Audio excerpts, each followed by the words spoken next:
Shalom Bapak Ibu, pendengar dimanapun Anda berada. Senang sekali saya menyapa dulu beberapa teman-teman yang sudah bergabung dengan saya hari ini. Selamat bergabung Bapak Risat Tenu. Terima kasih untuk meluangkan waktunya untuk bisa bersama kita pagi ini. Dan selamat bergabung untuk Ibu Stella Patinama, Tuhan memberkati.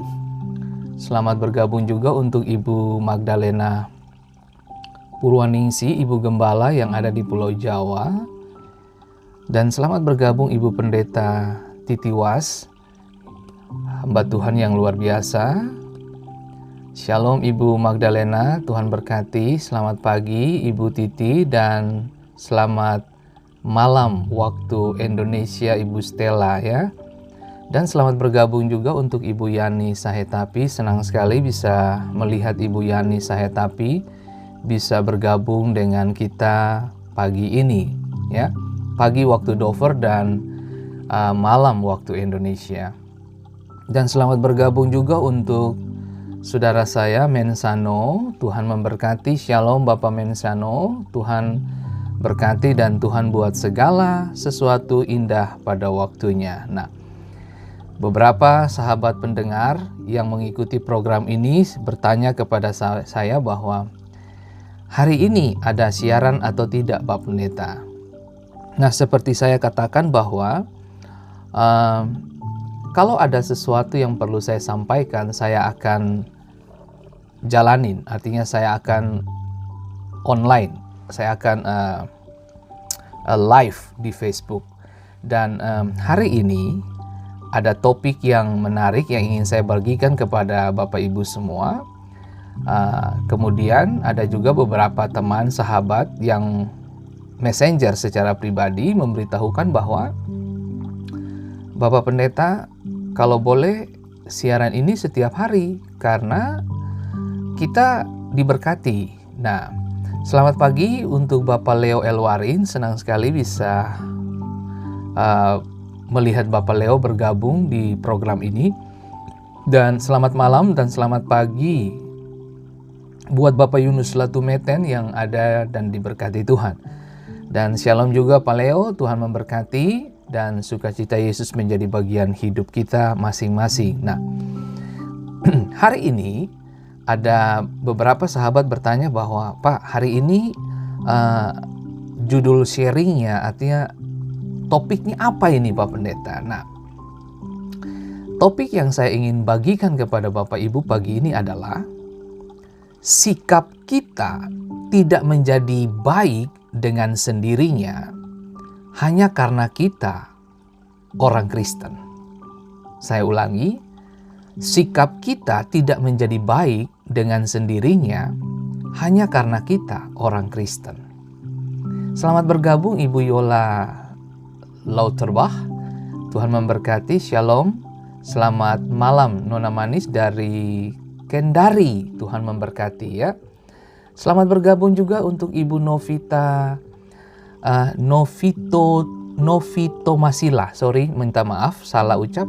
Dan selamat bergabung juga untuk Kadek Deko Watung Lawar, posisi di Jakarta. Tuhan memberkati. Oke, dan saya berterima kasih untuk tanggapannya Bapak Risat. Saya senang sekali. Bapak Risat adalah salah satu sahabat dekat saya kita sekolah sama-sama dan kita menikmati pendidikan sama-sama.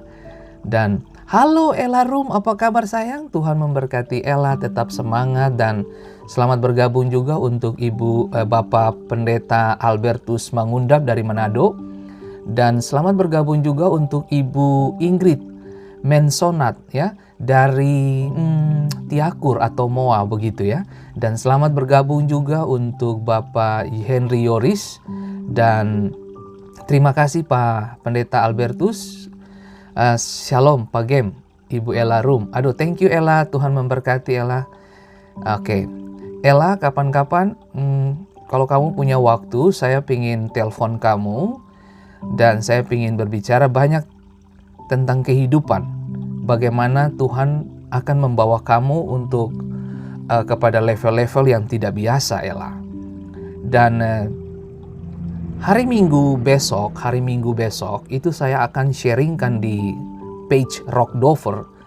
Saya akan berbicara tentang Paskah, ya. Dan saya berharap Bapak Ibu bisa join di sana untuk mendengarkan pesan Tuhan bagaimana Allah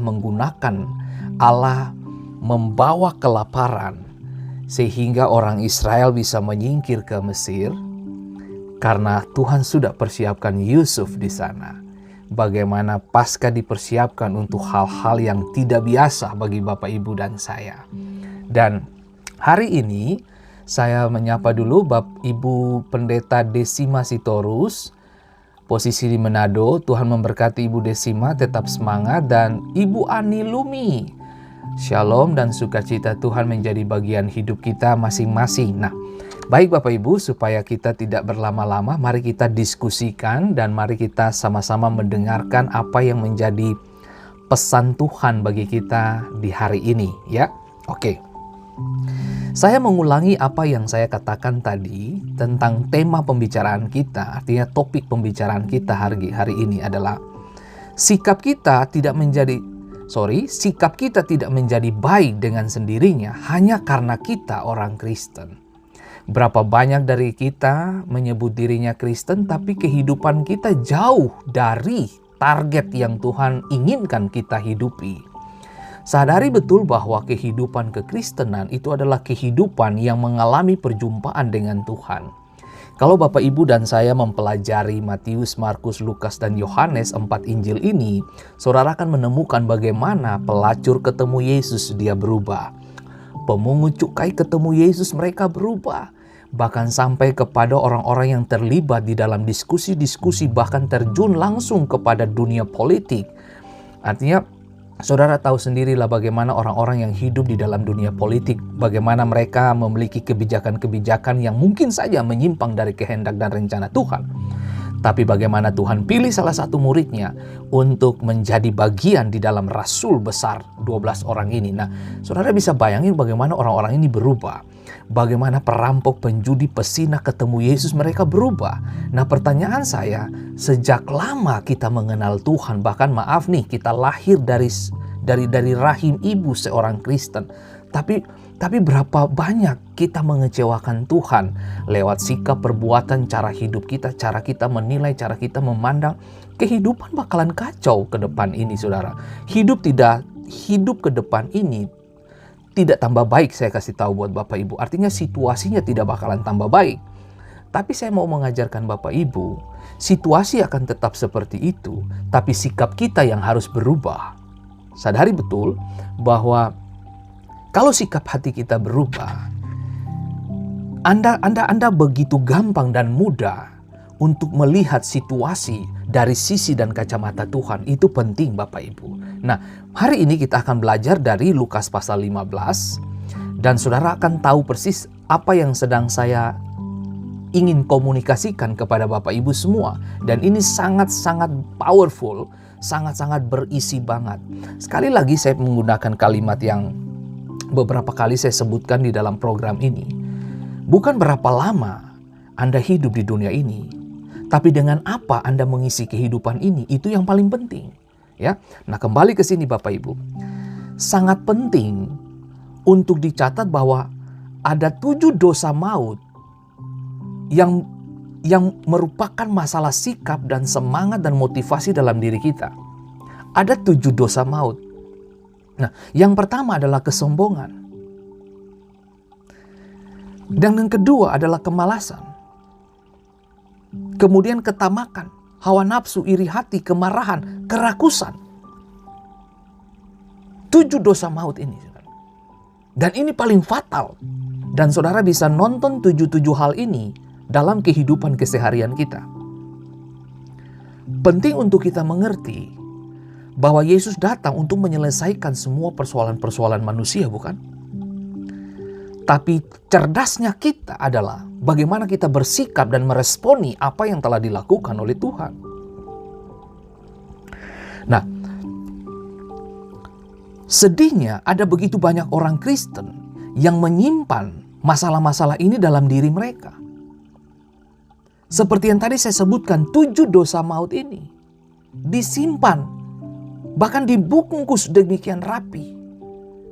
Bukankah ini bermasalah? Dengar baik, saya kasih tahu. Jika kita masih menyimpan yang namanya kesombongan, ketamakan, hawa nafsu, iri hati, kemarahan, kerakusan, dan kemalasan, saya mau kasih tahu buat saudara, kita tidak akan pernah mencicipi kemuliaan Tuhan. Bahkan kita tidak akan pernah bisa mencicipi surga. Sulit untuk kita bisa yang namanya mencicipi kebaikan Tuhan.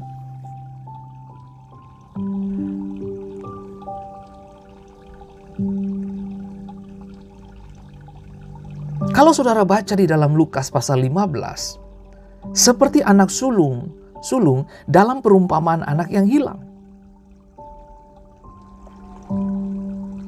Mereka merasa sudah melakukan segala sesuatu dengan benar. Anak sulung merasa dia telah melakukan sesuatu yang benar untuk ayahnya.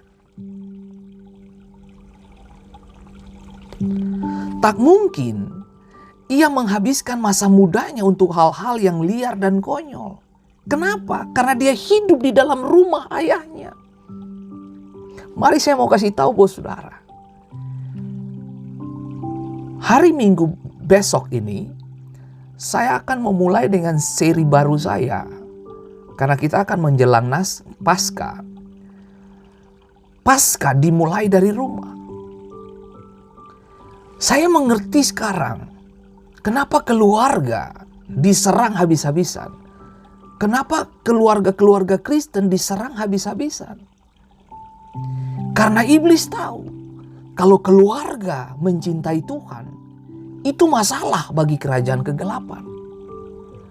Menariknya kita perlu mengerti, kehendak Allah itu ya dan amin. Nah, makanya anak yang sulung, dia marah dan dia iri, serta dia benci. Mari kita belajar tentang sikap hati ini. Sekali lagi saya katakan, sikap kita tidak menjadi baik dengan sendirinya hanya karena kita orang Kristen. Anda masuk gereja bukan berarti Anda keluar terus tiba-tiba Anda berubah total. No. Yudas adalah bukti yang kita lihat dan nonton. Yudas murid Yesus. Mereka ada 12 di dalamnya, rasul hebat. Tapi dia terlempar dari pergerakan Tuhan. Kenapa? Karena dia dirasuki. Sekali lagi saya mau kasih tahu buat Bapak Ibu. Jangan pernah mendiamkan dirimu dan jangan pernah menghabiskan waktumu untuk mengerami yang namanya kesombongan, ketamakan, hawa nafsu, iri hati, kemarahan, kerakusan, dan kemalasan.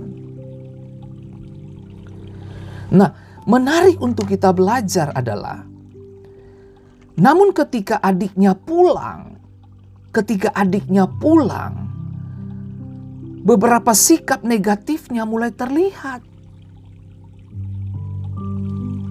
Ketika adiknya pulang, seharusnya dia bersuka cita. Tapi malah dia menunjukkan sikap yang arogan. Dia menunjukkan sikap iri hati.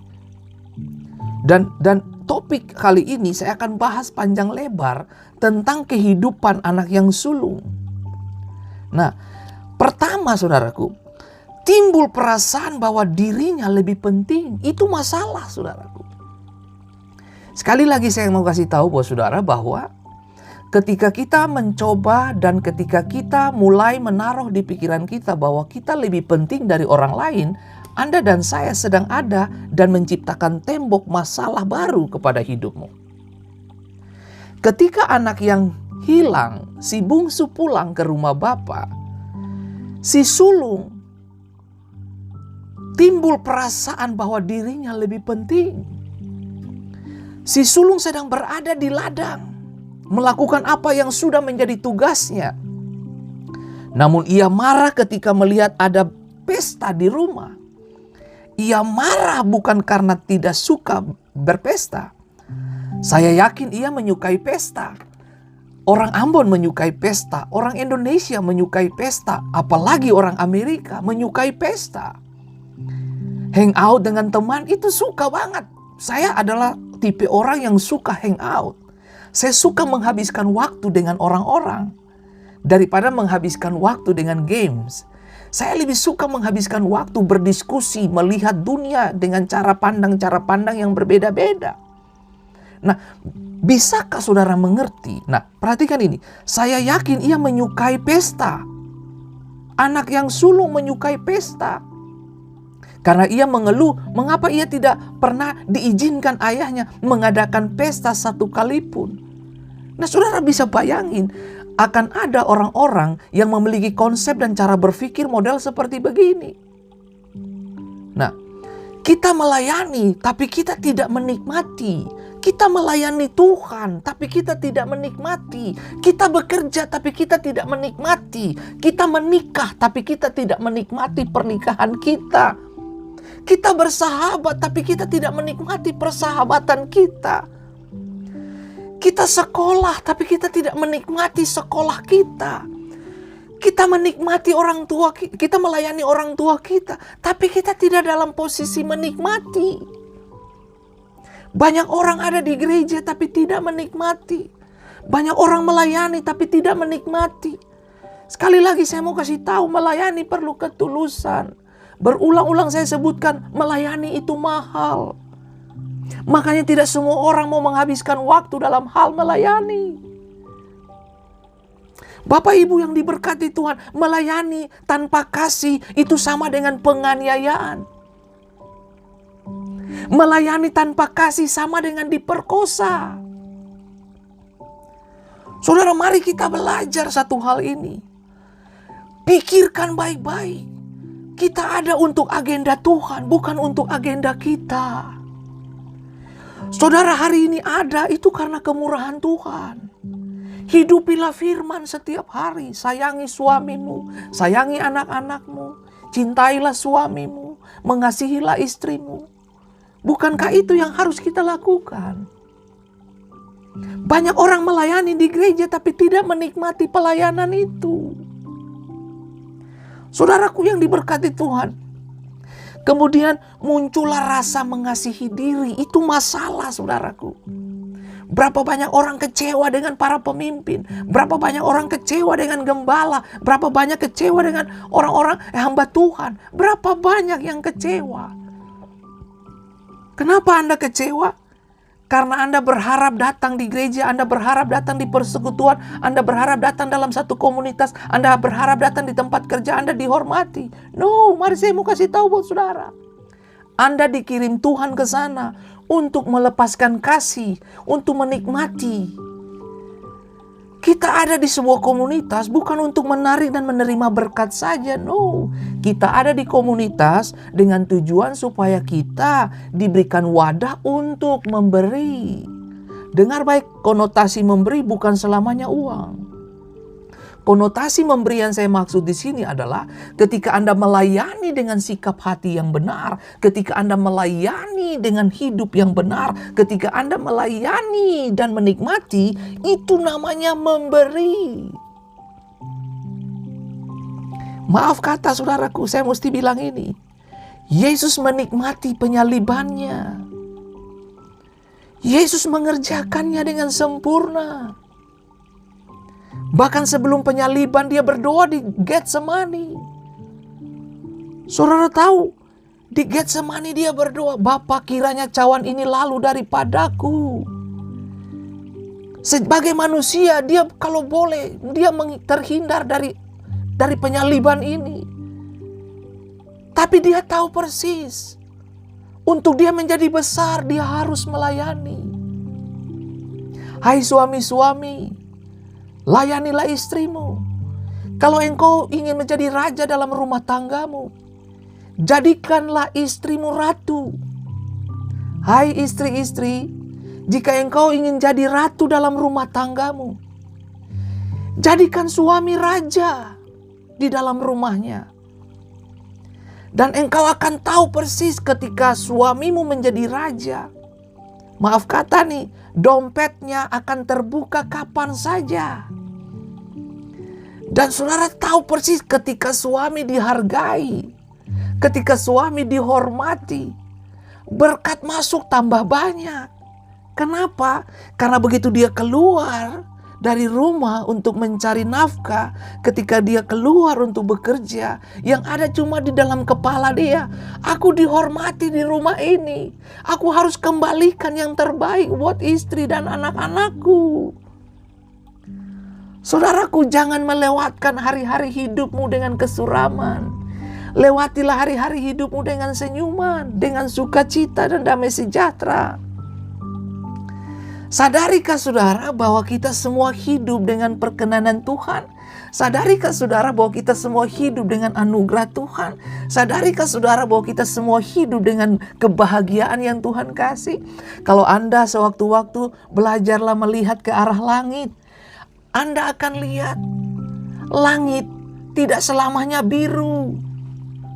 Ada warna-warnanya. Ini menandakan Tuhan kita kreatif. Dia sangat dia pengen manusia lihat bahwa kreativitasan Tuhan tidak berhenti dengan hanya warna biru. Kita perlu memahami Tuhan di dalam semua agenda hidup kita. Saudara, mengertilah bahwa Yesus memberi yang terbaik buat Bapak Ibu. Sebentar lagi kita akan memasuki yang namanya masa-masa Paskah. Masa-masa di mana Yesus mengambil mahkota. Masa-masa di mana dia mengambil cambukan. Masa-masa di mana dia diludahi. Masa-masa di mana dia dihianati. Masa-masa di mana dia disakiti. Masa-masa di mana dia disangkal oleh muridnya. Masa-masa di mana dia menghadapi tekanan sendiri. Bapak Ibu, please, jangan tinggalkan Tuhan. Jangan biarkan Tuhan tertidur. Jangan biarkan Tuhan sendiri. Sapa dia. Itu sebabnya program ini dibangun supaya kita saling menyapa satu dengan yang lain. Bukankah kita punya Tuhan yang suka menyapa? Saudara bisa bayangin ketika Tuhan mulai memanggil Nathanael, Tuhan sudah lihat Nathanael lebih dulu di bawah pohon itu. Ketika Tuhan mau mengunjungi Yerikho, dia ketemu dulu dengan Sakeus di atas pohon itu. Siapa yang menyapa duluan? Yesus. Yesus yang menyapa duluan. Tidakkah saudara dan saya bisa mengerti dan memahami betapa hati Tuhan ingin menyapa kita setiap pagi? Saudara, Alkitab berkata bahwa kasih setia Tuhan itu baru setiap pagi. Mengapa kita meragukan kebaikan Tuhan? Mengapa kita tidak memanggil nama Tuhan setiap hari? Bukankah Dia menyediakan segala sesuatu indah pada waktunya? Pemazmur mengatakan, Dia membaringkan aku di padang rumput hijau. Dia menyegarkan jiwaku di air yang tenang. Gada tongkat penghiburan bagiku. Maut lembah kelam hanyalah biasa bagi seorang yang hidup dalam Tuhan. Saudaraku yang diberkati Tuhan, Allah kita adalah Allah yang luar biasa. Dia sangat memahami dan mengerti apa yang menjadi bagian dan agenda kita, saudaraku. Kembali ke sini, saudaraku. Kemudian muncullah rasa mengasihani diri dari si sulung berkata ini. Coba saudara lihat. Si sulung berkata, telah bertahun-tahun aku melayani Bapa dan belum pernah aku melanggar perintah Bapa. Tetapi kepadaku belum pernah Bapa memberikan seekor anak kambing untuk bersukacita dengan sahabat-sahabatku. Tetapi baru saja anak Bapa yang telah memboroskan harta kekayaan Bapa bersama-sama dengan pelacur-pelacur. Maka Bapa menyembelih anak domba tambun itu untuk dia. Saudara, pikirin baik-baik. Saya berharap saudara setelah program ini, saudara duduk dengan Alkitab. Sebelum saudara tidur, sebelum saudara melakukan aktivitas bagi daerah Dover dan sekitarnya di Amerika di waktu pagi. Saya berharap saudara coba buka Alkitab. Lalu kemudian saudara mulai menyelami Lukas pasal 15. Ada beberapa nilai-nilai hidup yang penting untuk saudara dan saya hidupi di sana. Nah, saudaraku yang diberkati Tuhan, coba saudara lihat ini.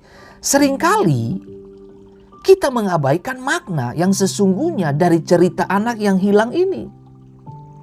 Kita lupa bahwa yang terhilang bukan hanya satu orang, melainkan dua.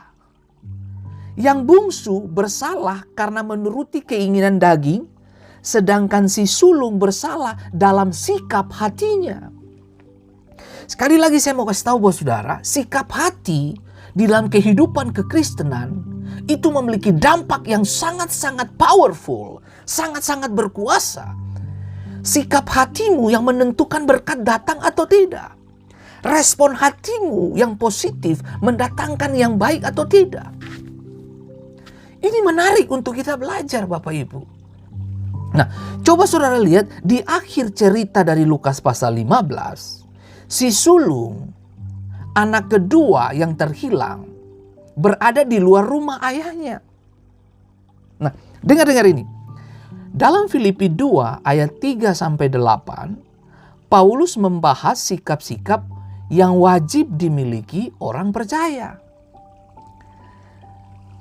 Demikianlah bunyi firman Tuhan Filipi 2 ayat 3 dan 8 sampai 8. Dengan tidak mencari kepentingan sendiri atau puji-pujian yang sia-sia. Sebaliknya hendaklah dengan rendah hati yang seorang menganggap yang lain lebih utama dari dirinya sendiri. Dan janganlah tiap-tiap orang hanya memperhatikan kepentingannya sendiri, tetapi kepentingan orang lain juga. Hendaklah kamu dalam hidupmu bersama menaruh pikiran dan perasaan yang terdapat juga dalam Kristus Yesus, yang walaupun dalam rupa Allah tidak menganggap kesetaraan dengan Allah itu sebagai milik yang harus dipertahankannya, melainkan telah mengosongkan dirinya sendiri, mengambil rupa seorang hamba dan menjadi sama dengan manusia. Dan dalam keadaan sebagai manusia, ia telah merendahkan dirinya dan taat sampai mati, bahkan sampai mati di kayu salib.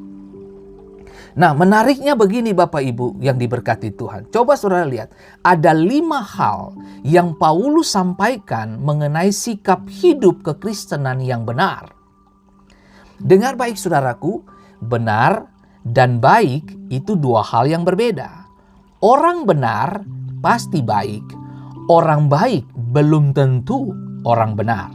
Sebab orang yang tidak percaya Yesus pun mereka baik. Standarnya baik, tapi tidak benar.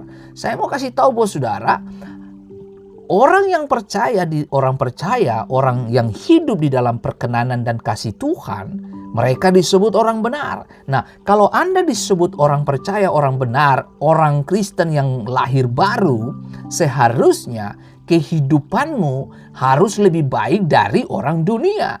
Itu sebabnya 1 Petrus berkata bahwa kalau kebenaran kita, dengar, kebenaran kita seharusnya menjadi berkat buat banyak orang. Makanya Alkitab mengatakan begini, kita harus lebih baik dari apa yang dilakukan oleh orang Farisi dan Saduki. Kita harus lebih baik. Kebaikan kita harus menyentuh banyak orang. Nah, ketika orang benar melakukan perbuatan baik, itu yang disebut dengan anugerah, kasih karunia itu. Nah, coba lihat. Ada 5 hal yang disodorkan oleh Paulus lewat pembacaan kita dari Filipi pasal 2 ayat 3 dan 8. Hal pertama, melakukan segala sesuatu untuk alasan yang benar. Lakukanlah segala sesuatu dengan alasan yang benar. Pernyataan saya yang pertama dikatakan bahwa banyak orang melayani Tuhan tapi tidak menikmati. Nah, melayani tanpa kasih sama halnya dengan disiksa, dianiaya, dan diperkosa, bukan? Nah, kasih akan mengerjakan segala sesuatu. Kasih adalah dasar untuk kita melayani. Nah, kalau Anda tidak memiliki dasar kasih untuk melayani, pelayananmu hanya menyentuh pikiran, tidak menyentuh hati. Saudaraku yang diberkati, mengapa orang lain lebih penting daripada diri sendiri? Artinya gini, menganggap orang lain lebih penting dari diri sendiri, itu pelayanan. Nah, anak yang sulung, dia kehilangan sikap hati seperti ini. Dia merasa dia lebih penting dari adiknya. Dia merasa dia lebih benar dari adiknya yang baru pulang setelah pemborosan dilakukan. Berapa sering kita di gereja, berapa sering kita sebagai orang percaya, berapa sering kita melirik tetangga dan berkata bahwa hidupnya kacau, hidupnya morat-marit, keluarganya seperti apa. Anda bisa bayangkan, mari kita belajar untuk memahami rencana dan agenda Tuhan dengan cara yang tidak biasa. Coba saudara ini. Kemudian yang ketiga, memperhatikan kepentingan orang lain. Saudaraku yang diberkati Tuhan, saya sangat mengerti sekali bahwa ini tidak gampang. Dengar, saya mau kasih tahu. Ketika Anda belajar memperhatikan orang lain, Anda sedang belajar menyalibkan dagingmu. Yesus mati di kayu salib karena dia mempertimbangkan Anda. Karena Anda ada di hatinya. Dia ada di kayu salib. Bukan karena tentara Romawi menahannya dengan paku. Bukan. Dia ada di sana karena kasih yang menahan. Kasihnya itu menahan dia di sana. Dia melayani sampai selesai. Tujuan Yesus datang adalah memberi contoh bagaimana melayani manusia. Dia melayani pelacur sampai selesai. Dia melayani pemungut cukai sampai selesai. Dia melayani orang yang kedapatan bersinah sampai selesai. Adalah tugas saya memastikan untuk saya bisa mendistribusikan kasih kepada semua orang. Itu tujuan. Tujuan saya dipanggil adalah apa? Melayani dan melayani dan apa? Menikmati.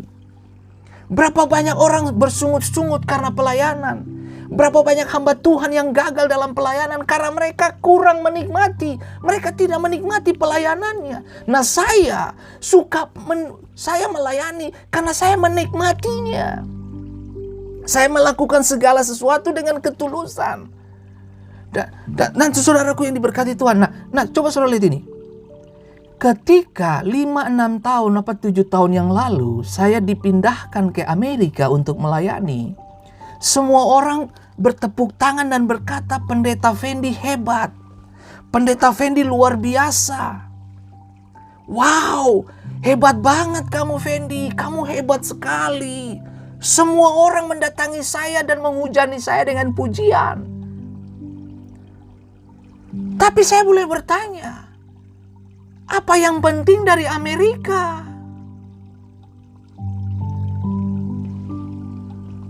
Kita melayani di mana saja oke. Justru saya mempertanyakan ketika pujian-pujian itu datang kepada saya. Saya mulai duduk dan merenung. Adakah pelayanan? Ada unsur strata-strata tentang kota. Bahwa kalau melayani di luar negeri itu keren. Melayani di desa-desa, oh kurang mantap. Jangan saudaraku. Akhirnya itu timbul pemikiran-pemikiran seperti itu. Bahwa kalau di Amerika mantap, di Eropa mantap, di Australia mantap, luar negeri mantap. Hey, melayani Anda harus menikmati. Saudara, saya mau kasih tahu buat saudara. Hari ini saya mau kasih tahu buat saudara. Kemudian saya menjawab beberapa pertanyaan seperti itu. Bahwa kamu hebat sekali. Saya dihujani pujian luar biasa banyak. Saudara. Dan saya kembali bertanya kepada mereka. Saya justru mempertanyakan pujian Anda. Kenapa Anda memuji saya ketika saya dikirim ke Amerika untuk mengembalakan? Kenapa Anda memuji saya? Kenapa waktu saya mengunjungi desa-desa pedalaman? Kenapa sewaktu saya datang dan membangun Pulau Seram, pedalaman, menjangkau desa-desa terpencil, suku Alifuru, Naulu. Kenapa kamu tidak memuji saya? Saya mempertanyakan pujianmu. Berarti Amerika yang membuat kamu memuji saya. Tapi kenapa waktu saya memperhatikan desa Aboru membangun rumah baca, waktu saya membangun Ambon, pendidikan anak usia dini, bengkel kerja sekolah minggu bersama dengan keluarga besar Mual, kenapa Anda tidak memuji saya ketika saya melakukannya di depan matamu? Tapi sekarang ketika saya dipindahkan ke Amerika, pujian begitu datang menghujani saya. Sementara ketika saya melakukan aktivitas saya seperti biasa dengan mengunjungi desa-desa pedalaman, menjangkau, mengirim tenaga kesehatan, bikin pengobatan gratis, membangun fasilitas pendidikan seperti rumah baca, kirim buku-buku, kenapa Anda tidak memuji saya? Dari situlah baru saya mengerti, adakah pelayanan memiliki strata-strata tertentu soal kota dan luar negerinya itu? Saudaraku yang diberkati Tuhan, melayani di mana saja Tuhan tempatkan. Saya mengagumi sekali sama istri saya. Satu waktu kami pergi ke salah satu desa yang disebut Hatumete, tepatnya di Tehoru. Ada satu desa yang namanya Usali dan beberapa tempat-tempat yang lain. Kami pergi ke sana untuk mensuplai pakaian-pakaian, kemudian suplai bahan makan dan sebagainya. Kami berjalan kurang lebih berapa jam pulang pergi. Bahkan melewati malam demi malam dan menemukan pagi. Saya tidur 2 hari di sana bersama dengan istri. Bagaimana istri saya bisa menyesuaikan diri ketika dia melihat suaminya punya kegairahan untuk melayani orang-orang di desa. Dan dia bisa tidur di tengah-tengah, dia tidur di, kalau orang Ambon dibilang tuh tikar dari bambu, saudaraku. Dia bisa tidur 2 hari di situ tanpa MCK. 2 hari kita nggak mandi, saudaraku. Nah, Anda bisa bayangkan, ketika saya ada di sini, semua orang pujian mendatangi saya ketika saya diutus ke Amerika. Tapi waktu saya ada di pedalaman, di desa-desa, kamu tidak puji saya. Saudaraku, adakah Amerika penting? No, semua kota, desa, suku, bangsa, kaum, bahasa penting, sama penting di hadapan Allah. Nah, tapi hari ini saya mau mengajarkan setiap kita. Saya menghormati semua hamba-hamba Tuhan yang melayani di desa-desa, di pedalaman. Mereka terbatas informasi, mereka terbatas fasilitas, mereka terbatas listrik. Dan saya berterima kasih untuk begitu banyak anak-anak muda yang sekarang lagi bergerak untuk menjangkau desa-desa pedalaman. Saudaraku yang diberkati Tuhan, bagaimana satu waktu saya datang ke salah satu desa di Naulu dan kita membangun MCK itu untuk tempat untuk mandi dan kemudian untuk tempat toilet dan sebagainya, kita bangun. Masyarakat desanya berkata, Bapak Pendeta, kami di sini tidak punya MCK, kami tidak punya toilet. Maaf kata, kalau kita mau buang air besar kami harus ke pantai. Kemudian saya bilang, mari kita bikin. Kemudian saya dapat informasi dari calon sahabat, Pak, mari bagaimana kalau kita bangun toilet? Kita bangun toilet. Nah, saudara tahu, salah satu ketika kita membangun toilet itu sudah selesai. Di desa itu sekarang sudah tidak ada yang namanya kecelakaan. Kenapa? Karena ketika MCK ini belum ada, anak-anak seusia 5 tahun ke bawah, kalau mereka maaf kata nih, kalau mereka mau buang air besar, mereka ke arah pantai dan itu menyeberang jalan. Dan beberapa kali terjadi tabrakan, anak-anak mereka mati. Dan Anda sadar atau tidak? Toilet itu menyelamatkan anak-anak mereka dari maut. Hari ini, kalau Anda, apa yang ada di tanganmu, berikan itu kepada orang lain. Jangan simpan. Beri apa? Kalau itu potensi kamu, yang kamu bisa tularkan, entah itu pikiran, entah itu cara Anda melihat, memandang, menyelesaikan solusi, bagikan kepada orang lain. Anda sedang menyelamatkan dia dari maut. Saudara sadar atau tidak? Kita perlu Tuhan, men. Bapak Ibu, Anda menonton program saya bukan supaya Anda terhibur saja, bukan. Tapi mari saya mau menggerakkan tangan Anda. Saya mau menggerakkan hati Anda untuk tolong orang lain, untuk berkati orang lain. Jangan hidup untuk diri sendiri. Please, saya kasih tahu, orang yang hidup untuk diri sendiri, percayalah dia tidak akan pergi kemana-mana. Tapi hari ini saudaraku, menarik untuk kita belajar saudaraku.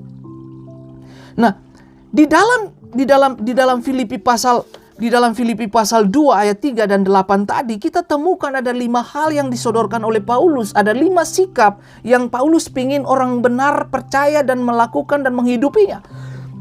Coba lihat. Kristus memahami siapa dirinya dan karena itu rindu melayani Allah dan manusia.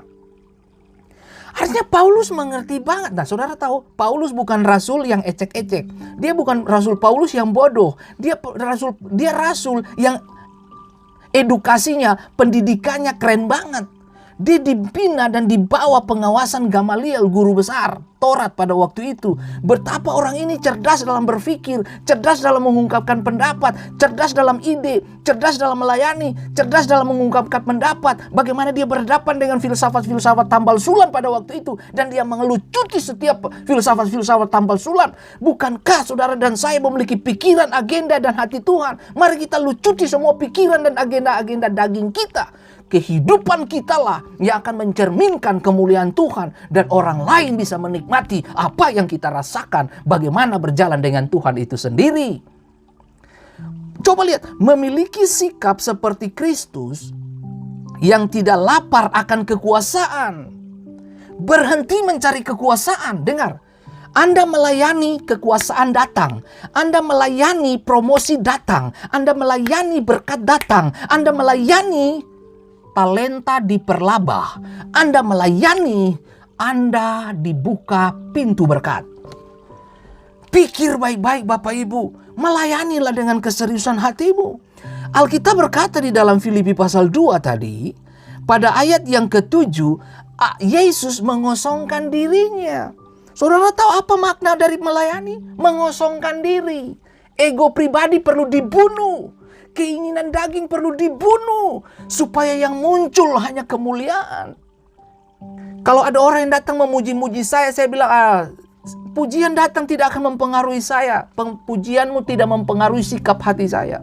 Saya akan terus melayani sampai saya tutup mata. Karena saya pengen menyelesaikan pertandingan saya seperti yang dilakukan oleh Rasul Paulus. Aku telah mengakhiri pertandingan imanku dan aku telah menyelesaikannya. Saudaraku yang diberkati Tuhan, ketika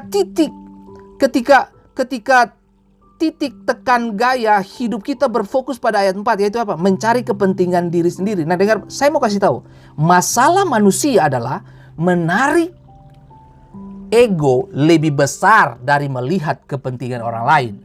Lebih besar dari orang lain. Sementara Rasul Paulus, Yesus Kristus mengajarkan kita, dia mengosongkan diri, dia menunjukkan ketaatannya dan memenuhi tujuan Allah. Itulah panggilan kita melayani. Nah, makanya kenapa banyak orang mundur dalam pelayanan? Karena mereka tidak menikmati, karena mereka melayani dengan unsur-unsur yang tidak jelas, motivasi yang salah, sikap hati yang salah. Sikap hati yang salah akan berakhir kepada kemunafikan. Sikap hati yang salah akan berakhir kepada kebencian. Sikap hati yang salah akan berakhir kepada kemunafikan yang berkepanjangan. Dan itu menularkan sikap-sikap negatif kepada orang lain. Tidakkah kita melayani? Mana melayani perlu dengan keseriusan. Anda harus melayani dengan serius. Anda harus melayani dengan kapasitas yang Tuhan kasih.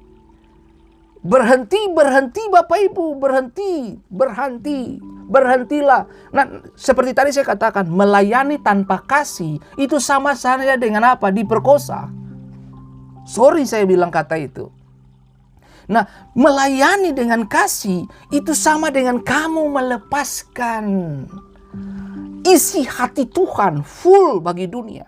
Nah, kembali ke sini saudaraku. Kita memelihara sikap iri hati, mengasihani diri, dan egois. Itu nggak perlu ada di dalam kita. Orang Kristen yang berfokus pada diri sendiri tidak akan hidup sebahagia orang yang tidak mengenal Kristus. Ngerti nggak? Berarti Anda pun kualitas hidup sama dengan orang yang tidak kenal Tuhan sebagai juru selamat, namun memiliki tujuan hidup yang melampaui diri mereka. Artinya gini, kalau Anda mengasihi dirimu sendiri, sendiri doang, tidak mementingkan kepentingan orang lain, berarti Anda sama dengan orang yang tidak kenal juru selamat. Nah, sikap anak sulung ini memiliki 3 kemungkinan akibat dan semuanya negatif. Kalau saudara belajar dari Lukas pasal 15, yang pertama, sangat mungkin bagi kita untuk menerima tempat dan hak sebagai anak, namun menolak melakukan tugas seorang saudara. Ngerti nggak? Nah, dari luar sang kakak bersikap benar, bertanggung jawab, rajin dan patuh. Itu anak sulung loh. Namun lihatlah sikapnya. Perhatikan juga bahwa hubungannya yang buruk dengan adiknya telah memicu ketegangan dalam hubungannya dengan sang bapa. Coba saudara lihat, ini maksudnya begini Bapak Ibu. Kalau saudara baca Lukas pasal 15, yang saudara tahu apa? Bahwa artinya gini, bagi kita untuk menerima tempat dan hak sebagai anak, oke, itu anak sulung. Namun menolak melakukan tugas seorang saudara, anak yang sulung, dia terima hak sebagai anak, tapi dia menolak melakukan tugas tanggung jawabnya dia sebagai seorang saudara. Artinya gini, adik bungsu datang, dia menolaknya, dia membenci.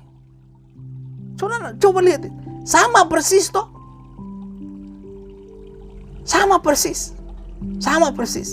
Nah, dengan kehidupan dunia belakangan ini. Kedua, mungkin saja ia melayani Bapa dengan setia namun tidak bersahabat dengannya. Nah, itu yang saya bilang. Kamu ada di rumah, melakukan pekerjaan rumah. Kamu melayani di gereja, melakukan pekerjaan-pekerjaan dan pelayanan-pelayanan di gereja. Tapi kamu tidak mengenal hati Tuhan. Sama dengan ahli Farisi, Saduki, Imam Taurat. Mereka punya Taurat.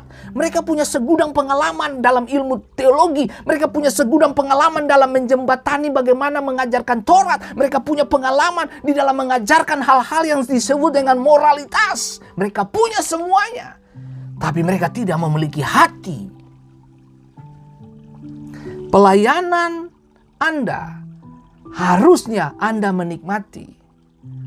Melayani dengan kasih membuat Anda diakui oleh sorga dan dunia. Itu saja Bapak Ibu. Nah, coba lihat. Hubungan yang benar biasanya akan menumbuhkan keinginan dan prioritas yang sama. Akan tetapi si sulung tidak bisa mengerti mengapa sang ayah sangat bersuka cita atas kepulangan adiknya. Itulah yang saya mau kasih tahu buat saudara. Di Bapak punya pikiran, Bapak yang baik Lukas pasal 15 ini, bahwa semua anak itu sama. Sekarang yang terhilang bukan cuma anak yang bungsu, tapi anak yang sulung juga terhilang. Terhilang dari apa? Sikap hatinya yang salah. Melayanilah dengan sikap hati yang benar. Dengar saya kasih tahu bos saudara. Maaf saya kasih tahu bos saudara. Maaf saya bilang. Suami istri, maaf nih ya, melakukan hubungan badan atas dasar kasih menghasilkan kebahagiaan. Anda melayani Tuhan atas dasar kasih mendatangkan kebahagiaan dalam kehidupan, keluarga, rumah tangga, bahkan anak-anakmu bisa melihat bagaimana Yesus melakukan semuanya indah pada waktunya, kan begitu? Nah, hal yang ketiga, mungkin saja ia menjadi pewaris dari semua harta Bapa, namun hidupnya tidak sebahagia dan sebebas orang-orang yang tidak memiliki apapun. Para pelayan lebih bahagia daripada si sulung. Mereka makan tertawa dan menari sementara ia berdiri di luar menuntut haknya. Dengar baik saya kasih tahu buat saudara. Kalau Anda melayani Tuhan dan menuntut hak, Anda ada dalam tempat yang salah. Gitu.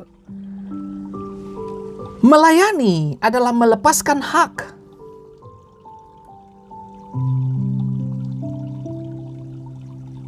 Dan mendistribusikan kasih.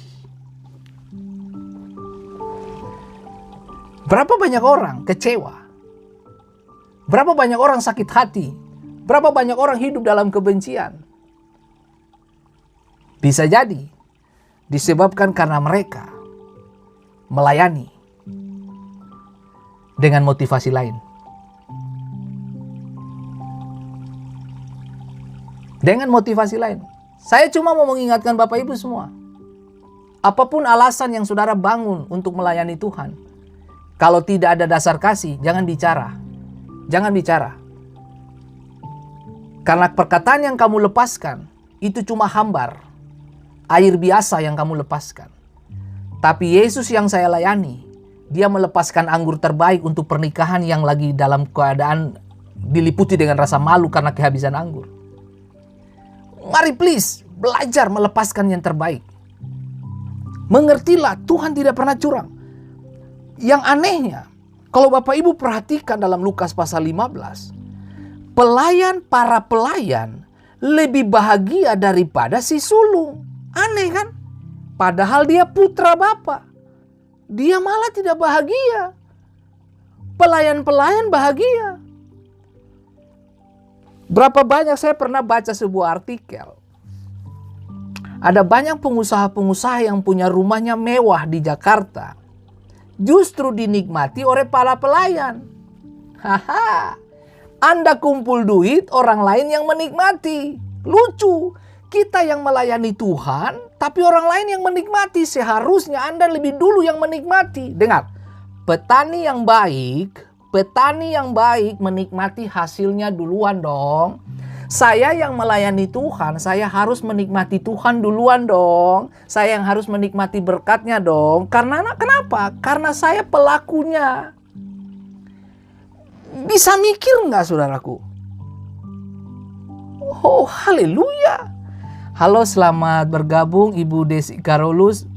Pak Fendi kapan pulang ke Ambon? Aduh, saya berencana tuh di tahun kemarin saya berencana pulang ke Ambon tahun ini. Cuma karena situasi dan kondisi ini ini membuat kita kehilangan bersentuhan, begitulah, sebut saja begitu, karena kita harus lebih banyak stay at home begitu. Nah, terima kasih Ibu Desi, saya pulang ke Ambon. Saya belum tahu pasti kapan saya akan pulang ke Ambon. Ya, saya pasti kalau ke Ambon ya karena ada beberapa agenda yang saya perlu penuhi di dalamnya. Salah satu agenda itu saya punya schedule pelayanan yang ada di penjara Nusa Kambangan di daerah Cilacap. Dan kemudian ada di Kalimantan dan Papua. Dan ada juga di daerah Kei, Tenggara. Dan ada di Seram. Dan saya tidak tahu kapan saya harus berbagi diri untuk hal itu. Tapi terima kasih Ibu Desi sudah bertanya. Terima kasih. Dan saya menyapa dulu buat Bapak Ibu yang sudah bergabung bersama dengan saya.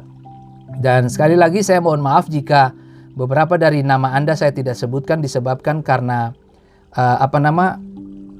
berita atau pesan atau yang masuk itu lebih cepat ke atas. Jadi saya kehilangan mendeteksinya ya.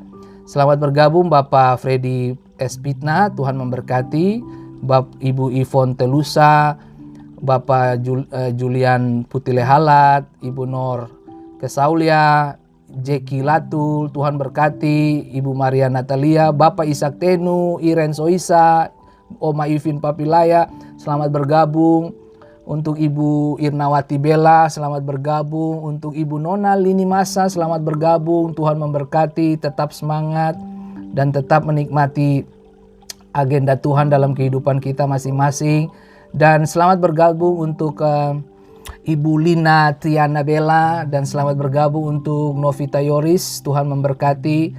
Untuk Ibu Diana Watimena, Tuhan memberkati dan semangat selalu. Untuk Jen Valeri Wonlele, hello Jen. Jen ini kalau tidak salah Ibu Polwan ya, kalau beta seng salah. Oke Ibu Polwan, Tuhan memberkati. Salam hormat buat Bapak Polisi di sampingmu. Dan selamat bergabung Ibu Dokter Cintaku, cantikku Juliana Karolus. Apa kabar Ibu Dokter Cinta? Aduh, beta paling kagum dengan Ibu Juliana Karolus ini. Ini seorang dokter yang luar biasa dengan hati hamba. Wah, keren banget. Dan terima kasih untuk Ibu Monique Telehala yang sudah bergabung.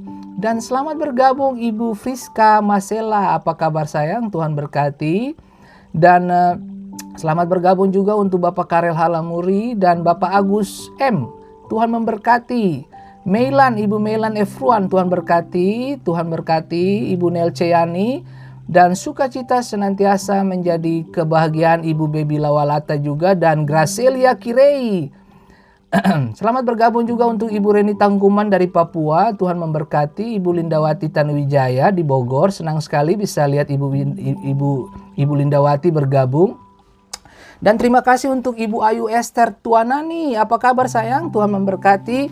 Dan selamat bergabung untuk Ibu Nelly Lopis. Apa kabar Ibu Nelly? Salam hormat buat Bapak Wakil Bupati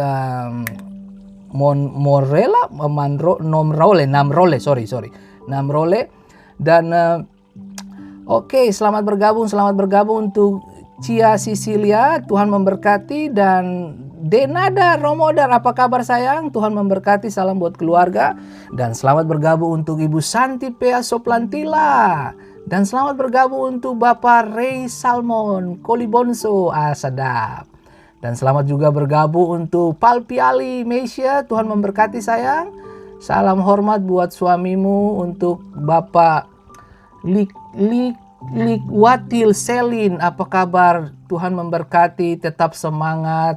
Ya, untuk Ibu Velda Samson, lalu Lexi Da Costa, selamat. Ibu Megi Aipasa, Ita Cokro Malesi, apa kabar Oma Ita? Tetap semangat, panjang umur Oma Ita sampai baku dapa.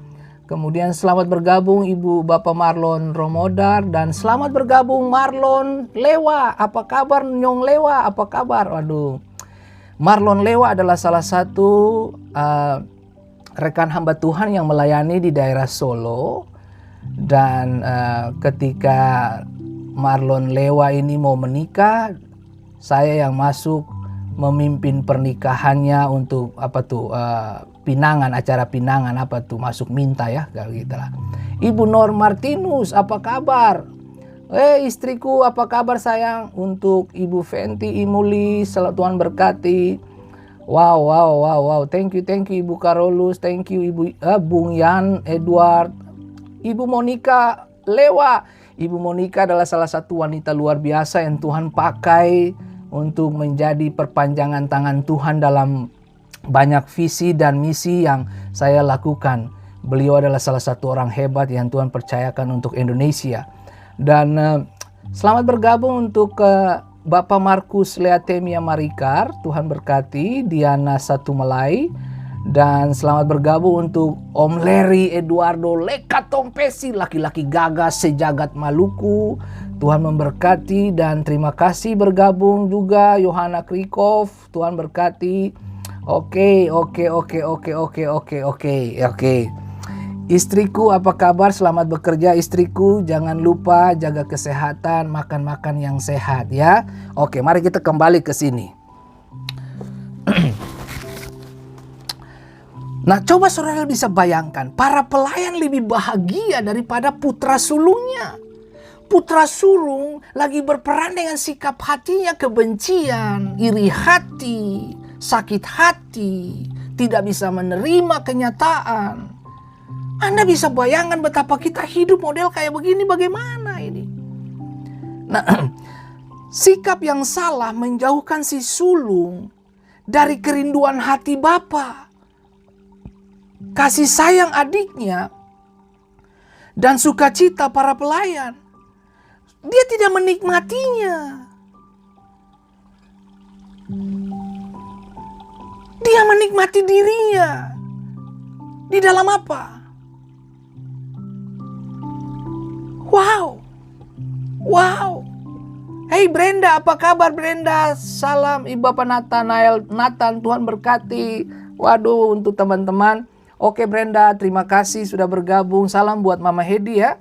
Dan salam buat kakakmu yang ganteng itu ya. Oke. Nah, coba saudara lihat ini. Sikap yang salah dalam hidup akan menghalangi semua berkat Tuhan dan menyebabkan kita hidup di bawah potensi yang telah Allah tetapkan bagi kita. Jadi kalau sikap kita salah, keliru, kita salah bereaksi, kita tidak akan pernah memaksimalkan potensi Tuhan. No, saya mau kasih tahu bos saudara, karunia membawamu ke puncak. Tapi karakter atau sikap hati, respon terhadap semua situasi, itu menjaga kamu tetap di puncak.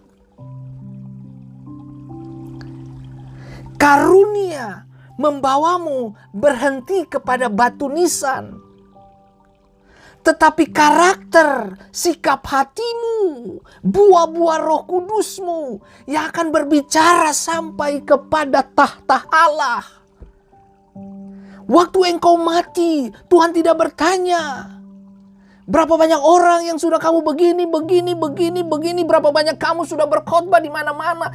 Kamu sudah melayani di mana-mana. No. Yang Tuhan tanya,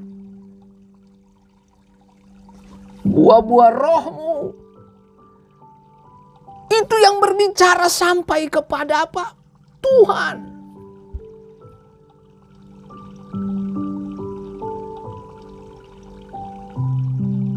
Oh men, Tuhan berkati. Mari berhenti. Berhenti cuma melihat diri sendiri. Stop. Saya mau bilang bos saudara, berhenti lihat diri sendiri.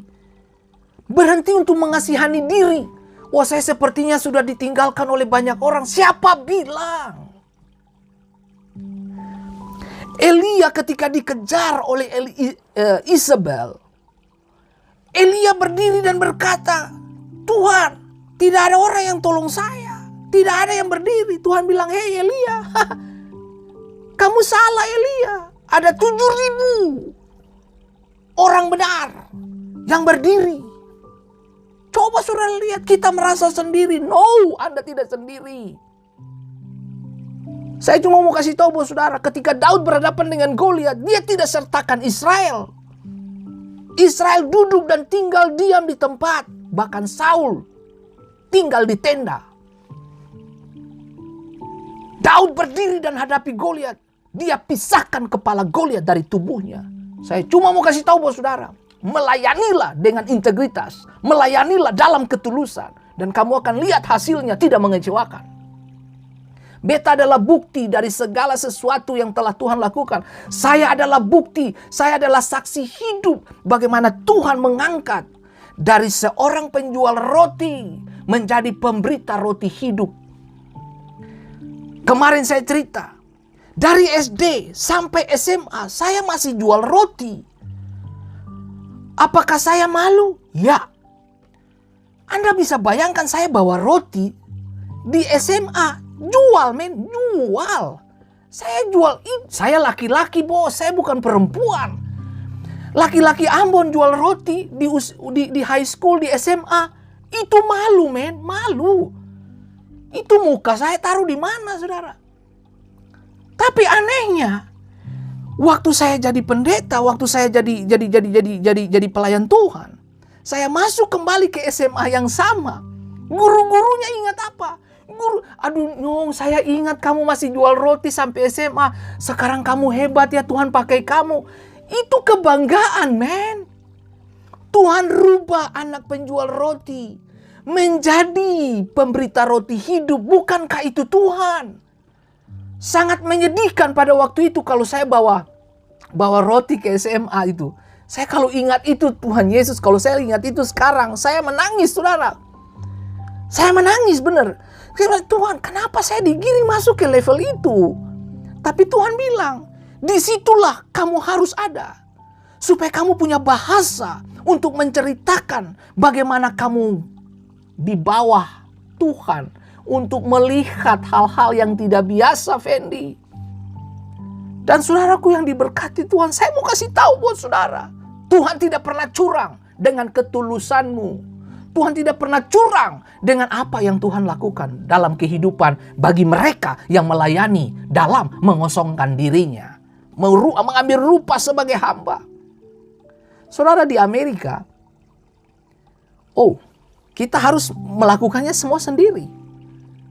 Tapi saya bersyukur, saya sudah seperti Tuhan sudah mempersiapkan saya. Ini orang paling tepat ada di kota ini. Saya fight saudaraku. Raksasa banyak. Tapi apakah saya saya mundur. No. Ingat baik saudara. Saya punya mama pernah ngomong begini. Kamu dengar Fendi. Kalau kamu makan, jangan lupa orang di samping kamu. Itulah yang membuat saya susah. Kalau saya makan enak, saya akan selalu ingat orang susah. Saya paham betul. Makanya di sini saudara, di sini saya lihat, saya susah melihat orang susah. Di Amerika jarang ada orang susah, saudaraku. Jarang ada orang susah. Tapi bagaimana Tuhan bisa bawa saya sampai saya mengerti isi hati Tuhan secara benar.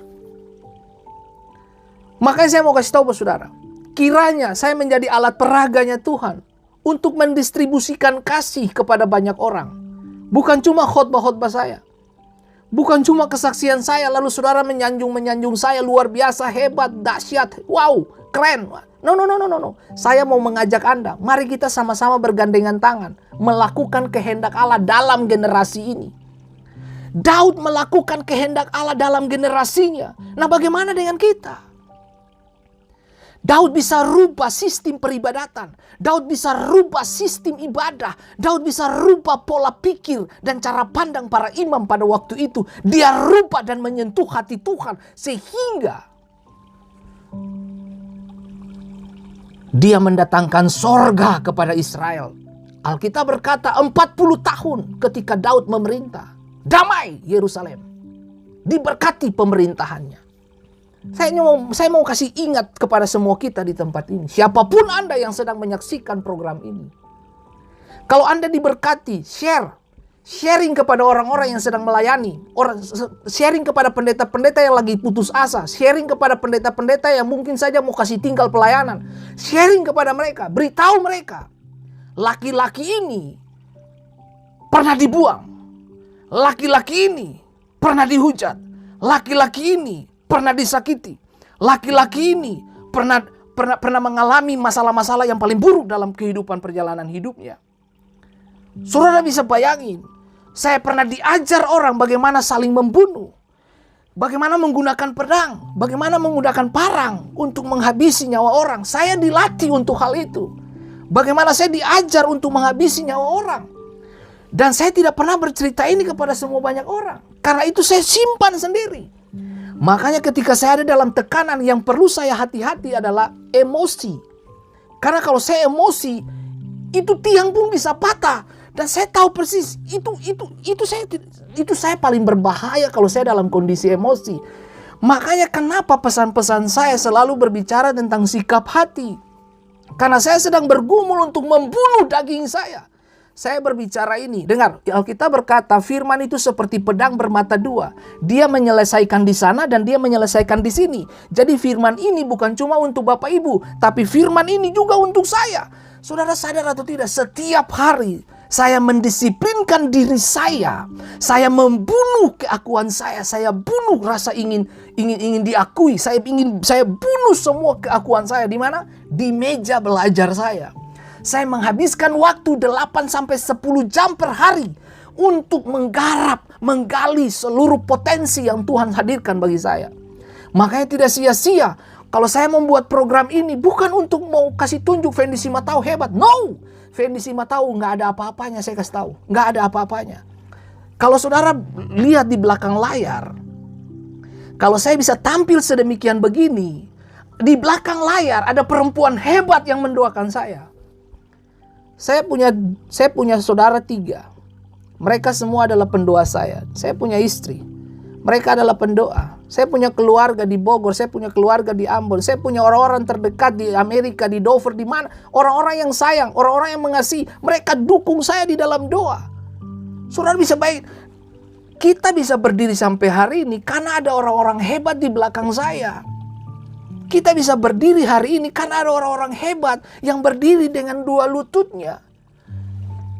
Nah, ada orang yang ditentukan untuk berperang, tapi ada orang yang ditentukan untuk mempersiapkan perlengkapan perang. Nah, istri saya itu dipersiapkan untuk menyiapkan perlengkapan perang. Makanya kalau saya bilang, sayang tolong beli buku ini, dia tidak ragu, dia langsung beli. Karena dia tahu saya tuh pemakan buku. Nah, makanya saya bilang, tunjukkan bukumu, tunjukkan bacaanmu, saya akan tunjukkan masa depanmu. Tunjukkan kualitasmu dengan bacaan-bacaan yang kamu baca.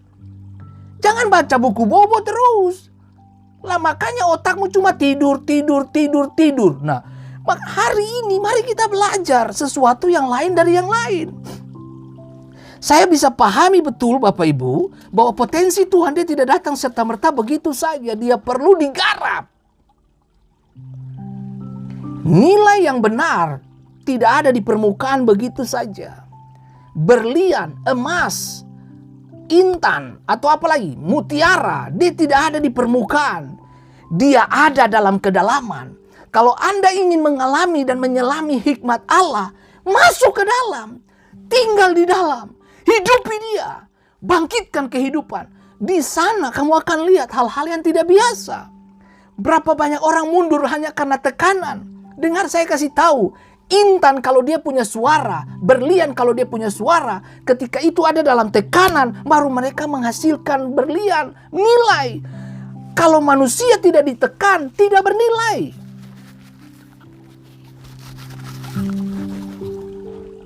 Tahukah saudara bahwa besi menajamkan besi, manusia menajamkan sesama? Kalau semakin kamu digosok, semakin daya tancap Anda, semakin daya terjang Anda, itu semakin kuat. Kalau Anda cuma mau yang biasa-biasa, ya begitu hasilnya. Kita harus ditempa. Saya mengikuti beberapa program yang dilakukan dan dibuat oleh salah satu lembaga yang khusus untuk menampilkan bagaimana ketajaman, kekuatan dari setiap samurai. Bagaimana samurai satu kali ditebas itu menyelesaikan 3 bagian dari anggota tubuh, bahkan sampai kepada struktur bangunan yang bisa dia potong. Saudara bisa bayangin coba, ketajamannya, kekuatannya harus ada. Bagaimana mereka menemukan itu? Dibakar. Besi itu, bajanya itu, samurainya dibakar. Nah, mari saya mau kasih tahu saudara, kalau kamu mau ingin berlian, bersiaplah untuk dibakar. Sadrak, Mesad, dan Abednego, mereka keluar dari sana tanpa bau asap. Mari saya kasih tahu saudara, saya mau kasih tahu saudara, kemuliaan Tuhan ada di apur perapian. Oke, dengar. Kemuliaan Tuhan ada di apur perapian. Kemuliaan ibadah ada di padang gurun. Israel tidak dipindahkan dari Mesir kepada bangunan yang mewah, tapi Israel dipindahkan dari Mesir kepada apa? Padang gurun. Di padang gurun itu tempat untuk kamu beribadah. Ibadah yang berpengaruh kepada sorga dan menggugah dunia dan menarik dunia kepada Allah adalah ibadah di tengah-tengah api perapian, ibadah yang di tengah-tengah tekanan hidup, ibadah di tengah-tengah sakit penyakit. Bahkan beberapa dari Anda yang mungkin menyaksikan program ini dan berkata, Tuhan aku sedang mengalami kanker, Tuhan aku punya mio di kandungan, Tuhan aku punya penyakit di mulut rahim. Saya beritahu kepada saudara hari ini, ada mujizat, ada kesembuhan di sana. Dengarkan saya di page Rock Dover untuk hari Minggu besok, untuk saudara dapat kelanjutan bagaimana Tuhan menggunakan hal-hal sulit untuk mendatangkan kemuliaan bagi manusia. Kembali ke sini saudaraku. Sadrak, Mesad, dan Abednego, kemuliaan itu ada di apur perapian. Yang terjadi apa? Yang terjadi apa Bapak Ibu? Yang terjadi apa? Ada 4 orang di sana, yang satunya rupa sebagai anak manusia. Siapa itu? Itu siapa? Saudara, listen. Dengarkan ini baik-baik. Kita tidak sedang bermain dengan pelayanan. Kita sedang mendatangkan kemuliaan tanpa batas kepada dunia yang hancur sekarang ini. Saudara kalau nonton berita, saudara bisa lihat perkawinan sejenis ada di mana-mana. Ketika Amerika menyetujui pada tahun 2015, saudara tahu semua bangsa mengakui pernikahan sejenis. Saudara, ini dunia mau dibawa kemana? Maaf saudaraku, salah satu indikasi yang dilakukan oleh iblis adalah menyetujui pernikahan sejenis. Supaya apa? Tidak ada keturunan lagi di bumi. Supaya tidak ada lagi manusia di bumi. Sementara di dalam kitab Kejadian berkembang biaklah. Kalau laki-laki ketemu laki-laki, mereka mau berkembang biak apa? Hah? Kalau perempuan sama perempuan mau berkembang biak apa? Itu salah satu agenda iblis untuk menghancurkan kita. Coba saudara mulai berpikir sekarang, mendoakan bangsa-bangsa, doakan negaramu. Sampai hari ini saya masih terus berdoa buat Amerika. Tuhan tolong intervensi ilahi. Halo, Bapak Ibu dengar baik. Dengar, saya tidak peduli Anda di posisi mana sekarang. Saya tidak peduli masalah apa yang sedang kamu hadapi. Bersyukur. Di tengah-tengah konflik batinmu, di tengah-tengah situasi sulitmu, kamu bisa lihat kemuliaan Tuhan di situ. Api, tungku perapian yang dibuat oleh Nebukadnezar. Saudara bisa bayangin, ketika Anda tidak bersedia untuk menyembah patung, Anda bersedia untuk menikmati api, penghakiman akan datang. Siapapun saudara yang sedang menyaksikan program ini dan berkata bahwa Tuhan, ini situasi tambah sulit, tambah rumit. Bagaimana dengan anak-anakku nanti? Tuhan tolong. Saya juga pikir tentang 2 putra putri saya, anak-anak saya. Saya bilang, Tuhan, mereka tinggal di satu bangsa yang begitu bebas. Bebas berpakaian, bebas melakukan apa saja. Saya bergumul, saudaraku. Jangan bilang bahwa saya kuat. No, tidak ada yang kuat, saudaraku. Saya tidak kuat, saudaraku. Saya kuat karena Tuhan. Saya kuat karena ada orang-orang yang mendoakan saya. Hari ini kalau saudara berpikir bahwa Tuhan, ini bagaimana sekarang? Saya cuma mau mengingatkan setiap kita ada dalam situasi yang berbahaya. Sebagai gereja kita berbahaya, sebagai orang benar kita berbahaya, sebagai orang percaya kita berbahaya, bahkan menyebut Yesus pun Anda ada dalam masalah. Saudara tahu Yesus datang bukan untuk membawa damai sejahtera saja, bos. Dia datang membawa bahaya bagi Anda. Dunia tidak suka dengan nama itu. Dunia tidak suka dengan nama Yesus. Dunia tidak suka dengan nama Yesus. Anda baca kitab Kisah Rasul. Bagaimana rasul-rasul disuruh bungkam. Jangan panggil nama itu lagi di pengadilan ini. Jangan sebutin nama itu lagi. Saudara bisa bayangin ketika Donald Trump menyerukan bahwa Amerika butuh Yesus Kristus. Dia adalah bos bagi bangsa ini. Peperangan sudah terjadi, saudaraku. Nama itu menghadirkan peperangan-peperangan baru. Siapapun yang mendengarkan program ini, kalau saudara berkata bahwa, Pak Pendeta, saya dalam kondisi situasi paling berat. Dengar baik. Waktu Anda memutuskan lahir baru, waktu Anda memutuskan percaya Yesus, Anda bersiap untuk dihakimi oleh dunia. Anda bersiap untuk disakiti. Anda bersiap untuk dihujani dengan perkataan-perkataan yang tidak benar. Halo? Halo? Apakah saudara mendengarkan apa yang saya ngomongin? Mari berpikir. Mari berpikir. Kalau saudara rasa program ini menjadi berkat bagi saudara, sebarkan dan luaskan sebanyak-banyaknya. Kirim kepada orang-orang yang mau mundur dari pelayanan. Kirim kepada orang-orang yang suka hidupnya bersungut, cuma melihat hal yang negatif saja. Kirim itu ke mereka. Mereka belajar, saudaraku. Saudara, kalau ada ibu-ibu guru di sini, bapak dosen, TNI Polri yang mendengarkan program ini, dan lakukan tugas kalian dengan baik. Maksimalkan, keluarkan potensi terbaik. Sebab satu waktu kita akan berdiri di depan penghakiman Allah, di tahta pengadilan itu, dan mempertanggungjawabkan segala sesuatu yang kita lakukan di bumi ini. Oh man, mari kita belajar. Kita belajar, saudaraku.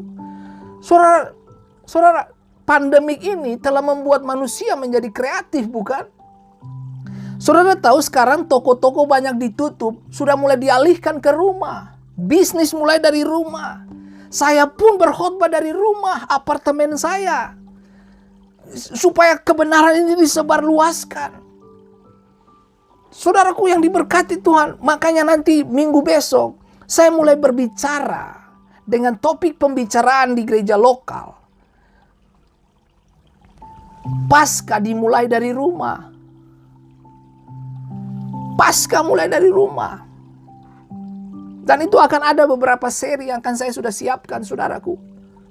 Saudara pikir ini baik-baik, saudara nggak boleh gini. Jangan menghabiskan energi positif kamu dengan hanya memikirkan sebuah orang-orang yang ada. Aduh, jangan habiskan energi positif kamu kepada hal-hal yang negatif. Itu sudah. Jangan ke situ. Jangan ke situ Bapak Ibu. Jangan ke situ. Please deh, jangan ke situ. Oke? Nah, saya akan berhenti stop sampai berbicara sampai di sini. Saudara tahu ketika dapur perapian, itu 3 orang masuk ke dalam dapur perapian, yang terjadi apa? Saudara? Mereka tidak bau asap. Lalu kemudian apa? Nebukadnezar perintahkan, keluarkan mereka dari sana. Saudara bisa bayangin, yang keluar apa? Pujian kepada Allah. Daniel dilempar ke gua singa. Pujian kepada Allah. Saya pahami betul. Tekanan itu baik. Beritahu kepada rohmu, tekanan itu baik. Problem itu baik. Situasi sulit itu baik. Dengar baik, tidak ada orang-orang hebat, tidak ada orang-orang kuat yang lahir di situasi damai. No. Orang-orang kuat, orang-orang hebat, orang-orang berpotensi, orang-orang cerdas dan berhikmat lahir karena tekanan. Kalau Anda ingin punya nilai, mengucap syukur untuk setiap tekanan yang datang dalam hidupmu. Karena Anda ingin punya nilai, mengucap syukur untuk semua cobaan yang datang dalam hidupmu. Jangan berdoa, Tuhan, halaukan masalahku. No, mengucap syukur. Tuhan kasih bahu yang kuat untuk hadapi setiap tantangan yang datang. Kalau Anda terus menengking masalah, itu nggak salah sih. Kau menengking terus, lama-lama Anda tidak belajar. Bahwa ketika dalam tekanan, Anda tidak tahu bagaimana bereaksi untuk keluar. Saudara bisa main. Coba saudara lihat itu. Belajar. Gitu. Belajarlah, disiplin dirimu. Supaya kamu semakin bercahaya, semakin brilian, semakin bercahaya. Tularkan cahayamu kepada dunia lah. Gitu. Sekali lagi, jangan tutup mata dari orang miskin, please. Jangan tutup mata dari orang miskin. Jangan tutup mata dari tetanggamu. Kalau dia membutuhkan sesuatu, sedapat-dapatnya kamu tolong dia. Kalau udah nggak bisa tolong, ya doakanlah. Gitu. Jangan mengutuk, jangan mengumpat, jangan memfitnah. Stop. Ini bukan musim, saudaraku. Mari kita mengerti dan memahami agenda Tuhan itu besar, bos.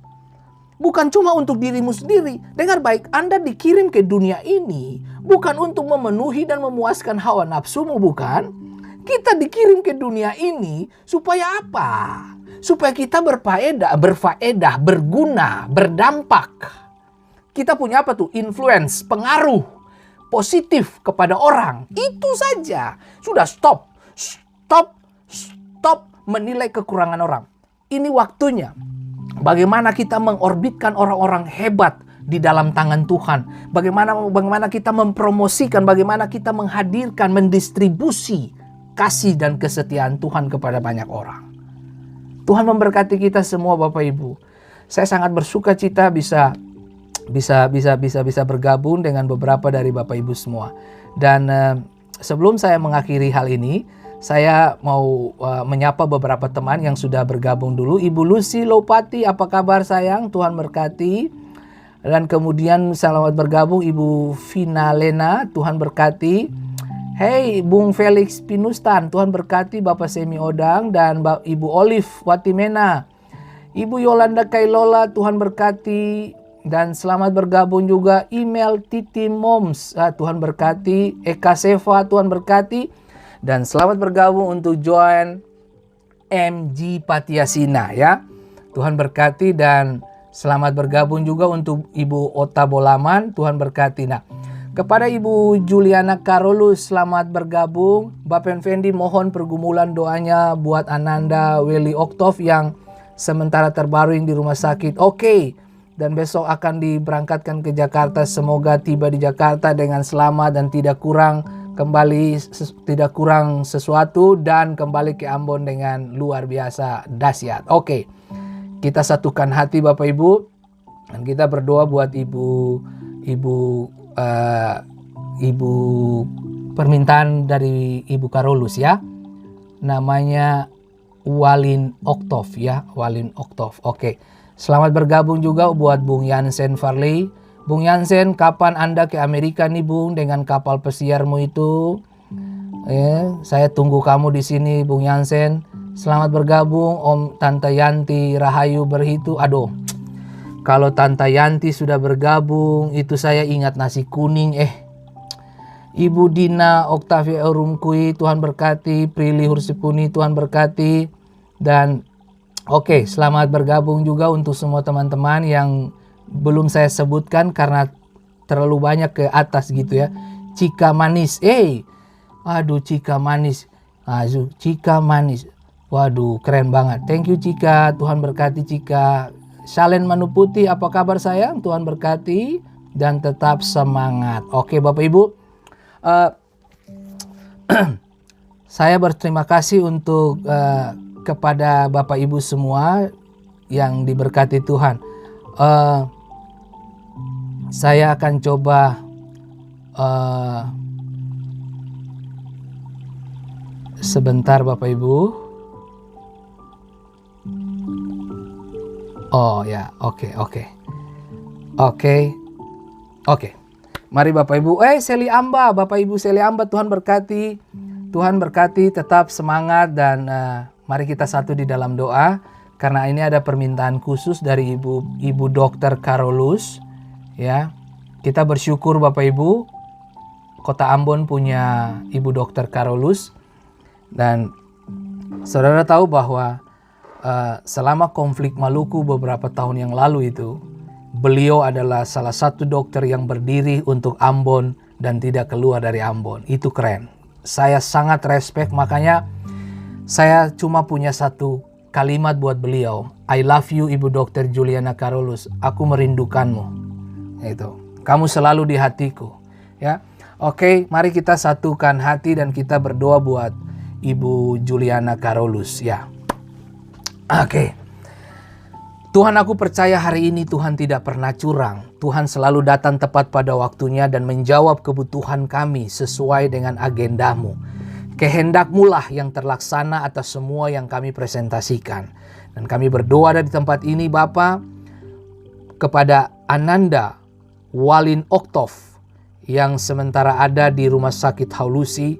Aku percaya Tuhan mujizat Bapa terjadi. Dan kami bersyukur dan berterima kasih Bapa untuk Tuhan bagaimana orang ini diselamatkan dan disembuhkan Tuhan. Aku perkatakan mujizat untuk keberangkatan besok ke Jakarta tiba dengan tidak kurang satu apapun. Dan akan kembali lagi ke Ambon dalam keadaan sehat. Kehendak Bapa yang terjadi, aku percaya Tuhan Yesus mujizat-Mu ya dan amin. Bukankah firman-Mu berkata orangku yang benar hidup oleh percaya.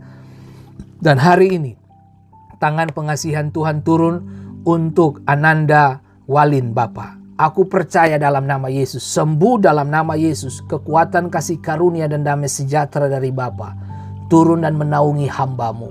Berkati perjalanan dari Ambon ke Jakarta, sukacita Yesus menjadi bagian hidup mereka. Terima kasih banyak Bapa di surga. Tuhan, Bapa tidak pernah curang. Bapa selalu datang tepat pada waktunya. Dan kami berterima kasih untuk anugerah yang luar biasa yang Tuhan percayakan bagi kami. Terima kasih banyak Bapa di surga. Berkati seluruh keluarga besar Karolus yang ada di Ambon. Bahkan berkati seluruh keluarga Karolus yang ada dimanapun berada. Anak cucu yang menyebar di seluruh Indonesia bahkan bangsa-bangsa. Tuhan berkati keluarga besar Karolus. Terima kasih banyak Bapa di surga. Bagimulah segala kemuliaan, hormat dan kuasa. Kepada Bapa kami dedikasikan seluruh perjalanan hidup kami dari waktu ke waktu. Terima kasih banyak Bapa. Dan hari ini Tuhan Yesus, aku berdoa dalam nama Yesus kepada Bapak Ibu yang mengalami sedang mengalami proses kesembuhan pada payudaranya, cancer. Aku perkatakan mujizat Tuhan terjadi keluar. Tuhan, setiap tanaman yang tidak datang dari Tuhan, Tuhan cabut sampai ke akar-akarnya. Tuhan Yesus, ajar kami untuk terus bersyukur di tengah-tengah situasi tersulit ini Tuhan. Sebab kami tahu benar Bapa, Tuhan paling mengerti, Tuhan tahu agenda apa yang sedang terjadi hari ini. Aku perkatakan mujizat-Mu terjadi Tuhan Untuk salah satu ibu kami yang ada di Papua, aku perkatakan mujizat-Mu terjadi dalam nama Yesus. Aku perkatakan kanker payudaranya sembuh total. Aku perkatakan tumornya itu pulih dalam nama Yesus. Dan hari ini Tuhan, kami berterima kasih Tuhan Yesus untuk salah satu dari anggota keluarga yang sedang ujian masuk kepada angkatan laut. Tuhan tolong perlancar semuanya, berhasillah anak ini di dalam nama Yesus. Tuhan urapi dalam nama Yesus. Terima kasih banyak Bapa. Bagimulah segala kemuliaan, hormat dan kuasa. Kami dedikasikan perjalanan hidup kami ke dalam tangan Tuhan. Terima kasih, berkati Indonesia, berkati Amerika, berkati kota di mana hamba-Mu melayani. Aku percaya Dover diberkati Tuhan. Aku percaya Somerswood diberkati Tuhan. Aku percaya Tuhan Yesus Rochester diberkati Tuhan. Dan aku percaya Tuhan Yesus Portsmouth diberkati Tuhan. Aku perkatakan hari ini. Aku perkatakan kepada Ibu Lindawati diberkati dalam nama Yesus, sembuh total dalam nama Yesus. Aku perkatakan Tuhan, bagian tubuh yang sakit pulih dalam nama Yesus. Aku percayakan mujizat itu ya dan amin. Firman-Mu berkata, orangku yang benar hidup oleh percaya, dan kami berjalan di atas iman dan percaya kami bahwa apapun yang terjadi Tuhan pegang kendali. Tuhan Yesus Bapa di sorga, nyatakan kemuliaan dan kuasa-Mu. Aku percaya Tuhan Yesus, Engkau tidak pernah curang. Engkau melakukan segala sesuatu indah pada waktunya. Terima kasih banyak Bapa di surga. Berkati semua tenaga medis, dokter yang sedang melakukan aktivitas dan tugasnya hari ini Tuhan. Roh Kudus berkati perjalanan mereka dalam mengawasi, merawat para pasien COVID maupun para pasien-pasien yang lain.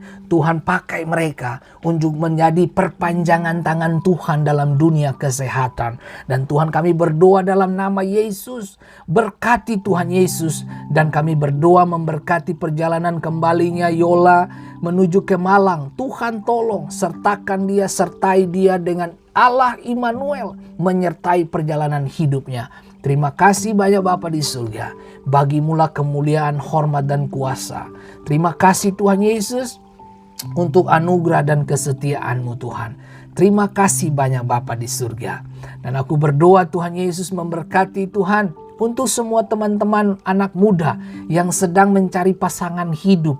Tuhan temukan yang terbaik. Tuhan temukan dengan yang takut Tuhan. Tuhan temukan untuk menggenapi rencana Tuhan. Tuhan pakai mereka. Tuhan urapi mereka sampai pada waktunya mereka akan menikah dengan baik-baik. Tuhan Yesus, terima kasih banyak Bapa di surga. Aku melepaskan sukacita dan damai sejahtera Tuhan turun untuk Amerika, turun buat Indonesia. Dimanapun wilayah yang kami tinggal, diberkati Tuhan. Tuhan lindungi kami. Firman-Mu berkata, kemah orang benar dijagai oleh malaikat Tuhan. Lembah-lembah bayang maut kami akan lewati dengan sukacita. Oleh karena penyediaan Tuhan selalu ada dengan kami. Terima kasih banyak Bapa di surga. Dalam nama Tuhan Yesus Kristus, kami berdoa dan mengucap syukur. Dan kami berdoa Tuhan, biarlah sukacita-Mu menjadi bagian hidup kami. Thank you banget Bapa, thank you. Tuhan berkati, haleluya. Amin. Terima kasih Bapak Ibu yang sudah bergabung bersama dengan kami di program Fendi Menyapa. Dan dalam minggu ini saya usahakan untuk ada setiap hari, karena kebetulan anak saya dia lagi libur ya.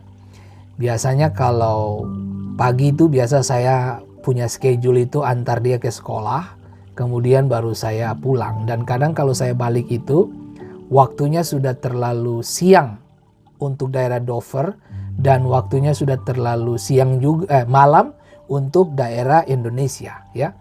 Jadi saya berterima kasih untuk segala hal yang Anda dan saya sudah dengar hari ini. Dengar baik. Api, banjir, gelombang tidak akan menghanyutkan dan menghanguskan kamu. Selama kamu berjalan dengan Tuhan, Tuhan tahu siapa yang harus Dia luputkan. Pastikan kita hari ini menikmati kasih setia Tuhan dengan ucapan syukur. Tuhan memberkati. Selamat. Iya Ibu Oli Martinus. Saya pribadi juga merindukan engkau dengan suamimu yang gagah itu ya. Tuhan memberkati. Ya Ola, kami juga rindu, Tuhan berkati. Terima kasih untuk semua yang sudah ini. Bagi Bapak Ibu yang diberkati dengan program ini, Bapak Ibu bisa sharing sebanyak-banyaknya kepada orang-orang terdekat Anda. Saya bukan mencari viewer, saya tidak mencari followers, tapi saya pengen pesan saya sampai kepada semua orang yang mendengarkan. Who knows, waktu engkau kirim pesan ini kepada hamba Tuhan mungkin, pendeta mungkin, atau pelayan-pelayan diakonia, penatua di gereja. Mungkin mereka sedang ada dalam situasi sulit. Apakah pelayanan ini harus dilanjutkan atau tidak? Kirim program ini kepada mereka, share kepada mereka. Who knows, Tuhan bisa pakai suara kami untuk membangunkan mereka yang lagi tidur. Tuhan memberkati kita semua. Sampai jumpa di esok hari. Haleluya. Amin.